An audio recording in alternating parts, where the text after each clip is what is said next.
Kansas City Chiefs. Mahomes is going to win the MVP.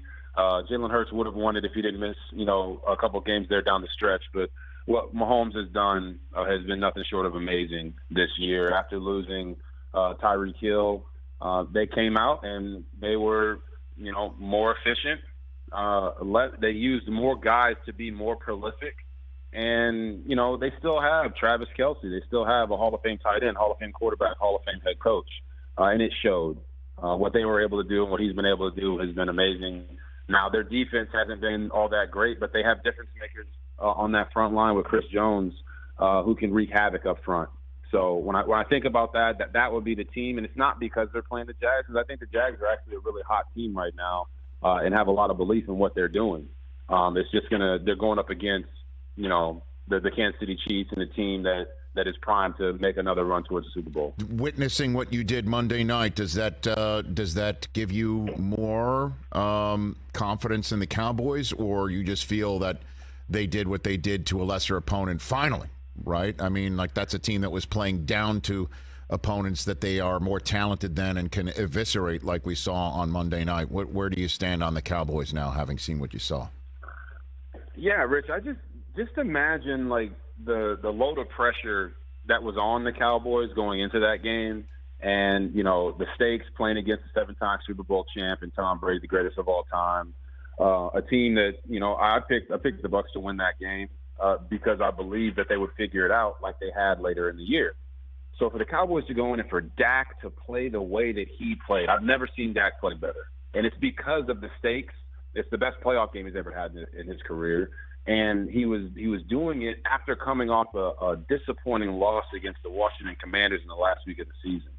I thought all of that combined gives me confidence. I can speak for myself. It gives me confidence that they can go and make a run towards the Super Bowl. They're just running into another team in the San Francisco 49ers that is the number one defense in the league. They pride themselves in running the football, and they've got playmakers all over the field on offense that give you nightmare matchups on the defensive side of the ball. I'm not saying that they can't beat the Niners. I think they can. And when Dak plays like that, I mean, he had a fire. He threw that touchdown that he threw where he scrambled around, and I think he threw it in the end zone to Dalton Schultz or one of the tight ends.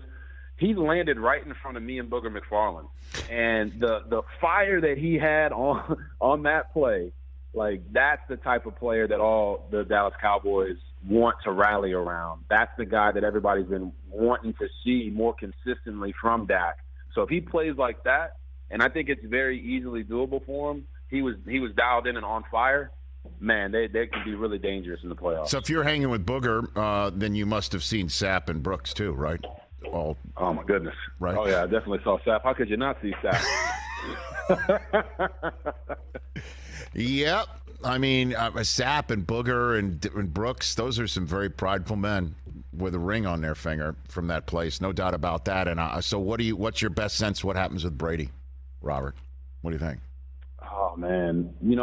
If you took Brady's press conference and Aaron Rodgers' press conference, you would think, man, both of these guys are done, right? They're almost saying their farewells.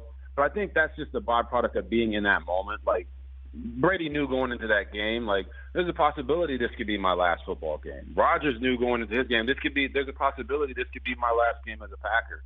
So I think they're just looking back on everything in that moment. They're disappointed with the result, and they want everyone to know that, they appreciate it and they appreciate the journey. But I think once they step away, they'll be able to take some time and truly think about it. So for Tom Brady, like, this is his life. This is what he wants to do. He retired and came back because he realized he missed it. And he's been in the league for like 50 years, right? The guy still wants to play football. So I think if he is still dedicated himself to the game, I think there's a great chance that we see him continue to play. And I would love to see it because could you imagine? I mean, he threw it 66 times, Robert. He threw it six. And he's a 45-year-old guy who threw it 66 times. We will never see somebody his age throw what for 21 more times than the number of years he's been on the planet. It's unbelievable what he does and what we take for granted. And the sign that I took that it could be his last game was the fact that his parents were in the tunnel. His family was in a tunnel down there on the field. And I don't know how often that's happened. We had Rick Stroud at the Tampa Bay Times. He said he's never seen that before. Now, clearly his parents could have, take another trip next year to say goodbye to him if he has another final potential game. That you can't say that that's a definite, but I'd love to see him play again. I would love to see him play again, and I'd love to see him with the weapons and give it one more shot, because this just didn't feel like it. It just felt off from the minute they started playing football this year, to be honest with you. Yeah, I would even say, Rich, that his parents being there isn't necessarily a sign that it's over, but a sign that they realize that it could be over. Right. Brady understands what's going on. But yes, they haven't looked like the Bucs all year. They just couldn't get it in sync. They couldn't get everything on the same page. The protection up front because of the injuries was a question. But Brady can still throw the football around. He can still throw the pill around. A couple things got to happen. I do believe Gronk's got to come back. Brady needs Gronk. And if they can get healthy and stay healthy on the offensive line and have a running game, if he stays in Tampa Bay, they still have a really good chance to run it back one more time. But I don't think it's about those guys on the team wanting to get Brady another ring. The man's got 7 of them, right? I think they're going to try to convince him to come back because they want another opportunity to go get a ring with Brady.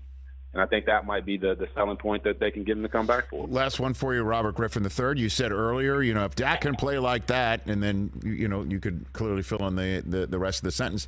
What about Daniel Jones? If Daniel Jones can play like that again, the analogy I used on the show on Monday, and there are numbers to support it, he looked like Kaepernick to me. He looked like the Kaepernick. Okay. He looked like the Kaepernick that showed up in Lambeau Field, in the NFC North back in the day. And as a matter of fact, he and Kurt Warner, prior to Daniel Jones, Cap and Kurt Warner were the only quarterbacks in the history of the NFL to win their first career playoff game with 375 or more offensive yards all by themselves.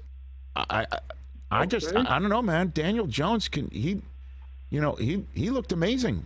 How far do you think the Giants can go, Robert? Yeah, we talked about this on Monday Night Countdown.